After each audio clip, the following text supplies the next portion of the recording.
By the way, this will be the type of searching algorithms that we'll begin to discuss. This will be the linear search algorithm. So we'll begin to step by step the process. So in this case here, when we say linear search, that is definitely also known as the sequential search, or it is a basic searching algorithm that will definitely check each element of a list or any or your array one by one in sequential order until the desired element is found or the end of the list is reached. So that means to say it works by checking the every element in your list or in your array sequentially from the beginning up until the end, or up until that you could be able to find that specific element, if that element, if it is available, or I mean can be found in your entire list when you checked everything. So that is a really simple algorithm that will check each element one by one until you could find the target that you're searching. Now, there will be a steps that we are dealing here, which will be this one. You have to start at the beginning. You have to begin with the first element on the list. So that means to say that you have to begin examining the list from the very first element. And the second step will be comparing the target with the current element. That means to say check if the current element matches the target value. So you have to compare the target, and here you have to check if that your current item in your list or in your array, if it is equal to your target value, which is your desired value that you are searching actually.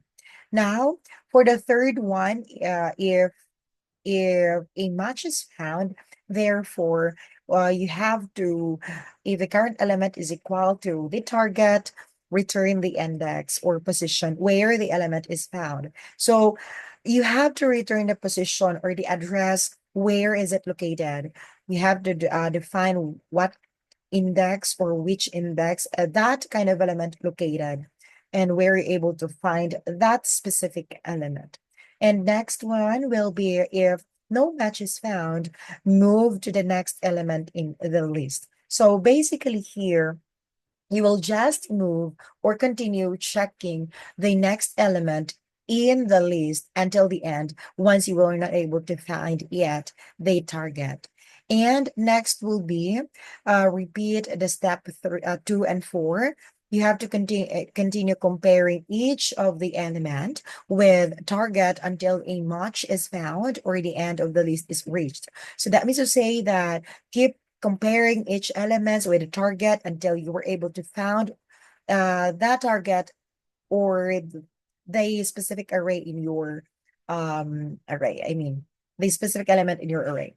If the target is that found, if the search reaches the end of the list without finding the target, you have to return a -1 or a suitable message indicating that the element is not present in the list. So therefore, basically, you will begin to just, if you're able to check entirely the whole array of yours, then without a match, you have to just return a -1. Or like you could somewhat identify if that is not found or cannot be found.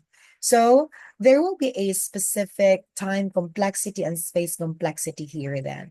So for the time complexity dealing with the best cases, that is absolutely a constant time when the target element is found at the first position of the list. Linear search will only need to compare it once. That means to say, when the target is found at the beginning of the list, so only one comparison is needed. So that is the best case situation.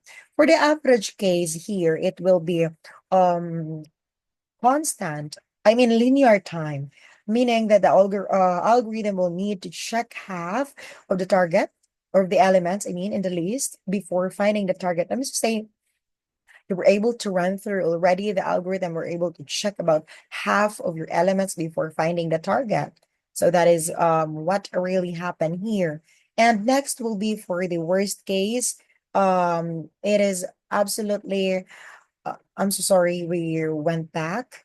So for the worst case, that is basically a linear time as well. When the target element is either not in the list or found at the last position, in this case, the algorithm will check every component of the list. That means to say the algorithm will scan every element. Then when the target is either not in your list or at the very end. So that is really worst. So for the space complexity, that is a constant time, meaning only uses a constant amount of extra space to store the index, and possibly a few temporary variables are there actually. So only constant amount of memory means to say, yeah, it is used regardless of input size, mainly for indexing or in a few variables, something like that. So that is basically the how linear search work, but I will be going to illustrate the example of linear search in the other video. To see you.